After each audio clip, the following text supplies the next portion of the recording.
और माजिद भाई सुबह एक ने मुझे फोन किया और कह रहे तेजस्वी भैया को बहुत तेज बुखार हो गया है।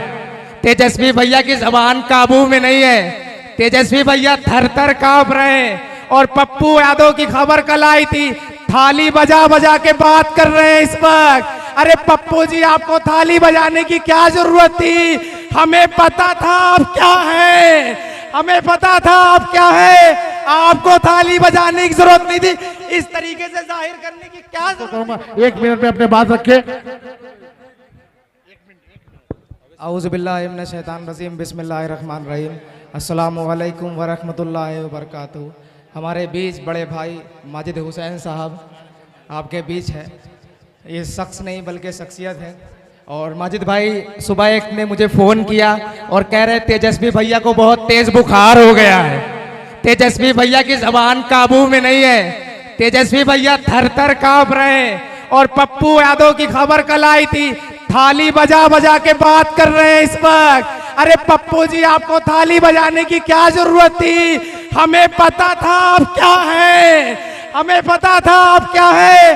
आपको थाली बजाने की जरूरत नहीं थी। इस तरीके से जाहिर करने की क्या जरूरत थी पप्पू साहब? हमें मालूम था जब आपने असदुद्दीन ओवैसी साहब पर इल्जाम लगाया था, हम रुके थे। हमें मालूम था मर्द ऐसे बात नहीं करते, मर्द ऐसे बात नहीं करते।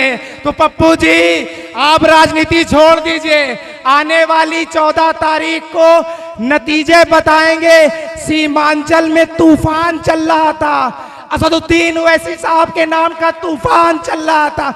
और भैया तेजस्वी भैया सुन लीजिए, बस एक मिनट। तेजस्वी भैया, असदुद्दीन ओवैसी साहब के नाम का तूफान चल रहा है। तूफान से टकराने की कोशिश मत कीजिए।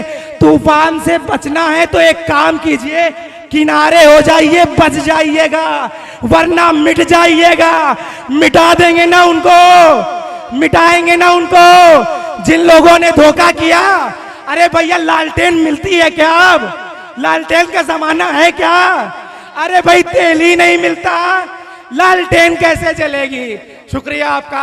आने वाली 11 तारीख को आप तौसीफ आलम साहब के हक में वोट करेंगे और माजिद हुसैन साहब और असदुद्दीन ओवैसी साहब के बाजुओं को मजबूत करेंगे। अस्सलाम वालेकुम। मैं बिना देरी करते हुए 1 मिनट के लिए भाई गुड्डू साहब को मैं माइक दूंगा। आप आए अपने बातों करके। भाई गुड्डू साहब। अस्सलामु अलैकुम व रहमतुल्लाह।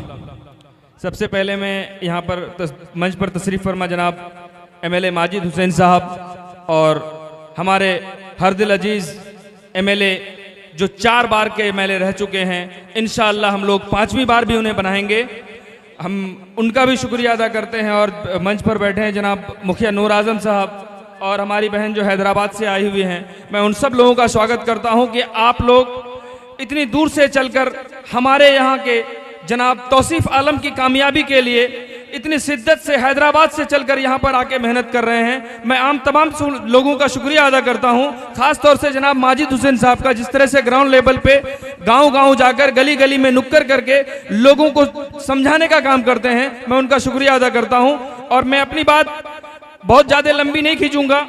मैं सिर्फ जनाब पप्पू यादव जी का कल एक वीडियो देखा था। उन्होंने कहा कि इस बार अमौर विधानसभा में अगर अख्तरुल इमान साहब जीतेंगे तो हम राजनीति करना छोड़ देंगे। मैं उनसे कहना चाहता हूं कि पप्पू यादव जी, आप राजनीति छोड़ने की तैयारी कर लीजिए। अभी से आदत डालिए मंच पर न जाने का, क्योंकि आपको यह मौका मिलने वाला है। सब कोई हम लोग मिलजुल कर, हमारे अमौर विधानसभा के लोग, बहादुरगंज विधानसभा के लोग, यहां तक के पूरे सीमांचल के लोग इस बार ठान चुके हैं कि इस बार हर हालत में MIM को बहुत भारी मतों से कामयाब बनाना है। 11 नंबर का, 5 नंबर का बटन दबाकर पतंग छाप को कामयाब करना है, भाई तौसीफ आलम को कामयाब करना है। और मैं ये कहना चाहूंगा, जनाब प्रोफेसर मुसव्विर साहब का एक वीडियो वायरल है, ओनली क्या रे बेटा। तो हम लोगों को ये साबित करना है कि ओनली पतंग। क्या आप लोग साबित करने के लिए तैयार हैं? अपने हाथ उठाकर बताएं, क्या साबित कर देंगे कि ओनली मीम ही है? मैं इन्हीं बातों के साथ अपनी बातों को खत्म करता हूं, क्योंकि वक्ता बहुत सारे हैं और समय बहुत कम है। जनाब तो बैरिस्टर असदुद्दीन ओवैसी साहब आने ही वाले हैं। मैं अपनी बातों को यहीं पर खत्म करता हूं। अस्सलाम वालेकुम।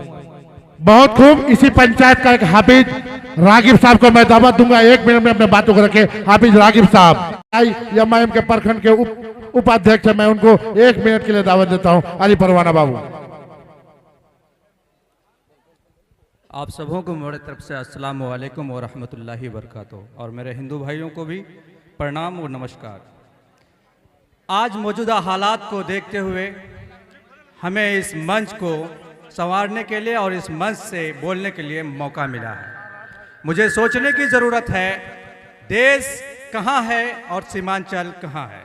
70 साल की हुकूमत में विकास के बात करने वाले एक बार सीमांचल की इस धरती पर आकर के देख लीजिए आपके कितने यानी कि विकास बह रहे हैं। चारों तरफ कहाकार मची हुई है, नदियां काट रही है और गरीबों पर जुल्म हो रहे हैं और मुसलमानों पर मुसलमान के नाम से मारे जा रहे हैं। इस लोगों को जवाब देने की जरूरत है। हमें अपने सीमांचल का और सीमांचल होने का अपना जुनून को साबित करना पड़ेगा और आने वाले समय हमें पतंग छाप पर वोट देकर हमें तौसीफ साहब को कामयाब करने की जरूरत है। आज एक ऐसे व्यक्ति आपके साथ खड़े हैं जो हैदराबाद से आकर के आपके सीमांचल के बेटा को खड़ा करके उसे आपके हक के लिए, आपके जरूरतों को, आपके ऊपर हो रहे हैं जुल्मों को कम करने के लिए आपके विधानसभा में भेजने के लिए यहाँ पर आए हुए हैं। आपसे बस मैं इतना ही उम्मीद करता हूँ कि आने वाला समय आप अपने ईमान को बचा करके अपने भाई को जिंदा रखने के लिए, अपने आए हुए मेहमानों का इज्जत को बचाने के लिए पतंग छाप पर इस बार वोट जरूर कीजिए, जरूर कीजिए। अस्सलाम वालेकुम व रहमतुल्लाहि व बरकातहू।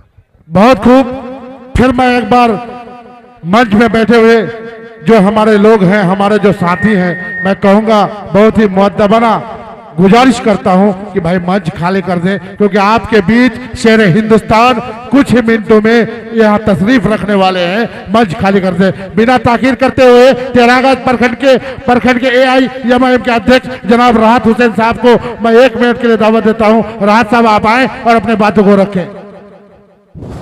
बहादुरगंज के लौचा सरजमीन में हम तमाम हजरात और मंच में हमारे बहादुर विधायक, महबूब लीडर, पूर्व विधायक जनाब तौसीफ आलम साहब, हमारे विधानसभा के प्रभारी माजुद्दीन साहब हैदराबाद से तमाम मेहमानों को मैं मुबारकबाद देता हूं। यहाँ के तमाम माँ और बहनों को और मीडिया कर्मी को मुबारकबाद देता हूं कि इतनी भीड़ में अपने महबूब लीडर जनाब बैरिस्टर असदुद्दीन अवैसी के मोहब्बत में यहाँ जमा हुए हैं। दोस्तों, बुजुर्गों, हजारों साल नरगिस अपने बेनूरी पर रोती है। बड़ी मुश्किल से होता है चमन में दीदावर पैदा। इसलिए तमाम हजरात से मैं गुजारिश करूंगा कि आप अपने महबूब लीडर जनाब तौसीफ आलम साहब का कार्यकाल को हमने देखा। प्रशासन के लोग जब तौसीफ आलम साहब टेरागाज पहुंचते थे तो प्रशासन के लोग किनारा लग जाते थे, हालत खराब हो जाता था। आज 5 साल लगातार हमारे टेरागाज में प्रशासन के लोग थाना वाले और अंचल वाले लूट खसोट कर रहे हैं, आम जनता लूटा जा रहा है। इसलिए तमाम हजरा से गुजारिश है कि ये हमारी पार्टी, एक पार्टी, एक बासलाहियत पार्टी है और असदुद्दीन अवैसी साहब हमारे महबूब लीडर हैं, अल्लाह के गॉड गिफ्ट एक लीडर हैं। उनके फैमिली के बारे में जब जानिएगा कि एक वक्त का नमाज कदा नहीं होता है, ऐसे लीडर जो हिंदुस्तान में मुसलमानों का लीडर ऐसा है जो पूरे इंडिया में सबसे तालीम याफ्ता शख्स है तो असदुद्दीन अवैसी है। इसलिए तो उनके हाथों को मजबूत करें, उनकी क़यादत को मजबूत करें। इसलिए भारी मतों से हमारे महबूब लीडर जनाब तौसीफ आलम साहब को कामयाब बनाएं और उनकी कामयाबी हम तमाम बहादुर विधानसभा की जनता की कामयाबी है। इसलिए बुजुर्गों, दोस्तों, वक्त कम है। हमारी माँ बहनों से दरखास्त है कि 5 नंबर में अपने पतंग छाप पर भारी बहुमत से वोट देकर तमाम हजरात से मेरी मुहद्दमाना गुजारिश है। दोस्तों, बुजुर्गों, हम 18% की आबादी बिहार में है, हमारा लीडरशिप नहीं है और हर दल का, हर पार्टी का नेता है, मगर मुसलमानों का नेता नहीं है। अगर नेता है तो हमारा बैरिस्टर असदुद्दीन अवैसी है, इसलिए उनकी क़यादत को मजबूत करें और जनाब तौसीफ आलम साहब को भारी ममों से वोट देकर कामयाब बनाए। इंशाअल्लाह तौसीफ आलम साहब कामयाब होंगे तो इंशाअल्लाह हमारा बहादुर विधानसभा बहुत आला पैमाने पर तरक्की होगा। आखिर दावाना अल्हम्दुलिल्लाह रब्बिल आलमीन। बहुत खूब। अब इसी पंचायत का एक युवा समाज सेवी, मैं उनको दावत दूंगा, इम्तियाज जलील नाम से है, मैं उनको कहूंगा बाबू आप आओ और 1 मिनट में अपने बातों को रखो। अस्सलाम वालेकुम वरहमतुल्लाहि वबरकातुहू। चमन में इत्तलाते रंगोबू में बात बनती है, चमन में इत्तलाते रंगोबू में बात बनती है। अगर तुम ही तुम हो तो क्या तुम हो, अगर हम ही हम हैं तो क्या हम हैं। क्या हम सब अपनी जिंदगी का फैसला स्वयं हम खुद नहीं कर सकते? क्या हमारी जिंदगी का फैसला कोई कांग्रेस, आरजेडी, बीजेपी, आरजेडी, नंगी फोइल, तेजस्वी यादव करेगा? हमारे बासलाहियत इतने बड़े बावकार नेता जब मौजूद है तो हमारे जिंदगी और हमारे विकास, हमारे भविष्य का उज्जवल अवैसी साहब करेंगे। क्या करेंगे? इंशाअल्लाह अगर करेंगे तो हमारे 2-3 लाइन गजल में अपने तालियों से दाद दीजिए। मुद्दत के बाद लौट के आया हूँ गाँव में, आया हूँ गाँव में, आया हूँ गाँव में। मुद्दत के बाद लौट के आया हूँ गाँव में, माजी समट के आ गया बरगद के छाँव में। इंसानियत का सांस भी लेना मुहाल है, ये किसने जहर घोल दिया है हवाओं में। माजी समट के आ गया बरगद के छाँव में, मुद्दत के बाद लौट के आया हूँ गाँव में। शायद किसी ने याद किया है अभी मुझे, शायद किसी ने याद किया है अभी मुझे। फैली हुई है इश्क की खुशबू फिजाओं में, माजी समट के आ गया बरगद के छाँव में। अस्सलाम वालेकुम। बहुत खूब।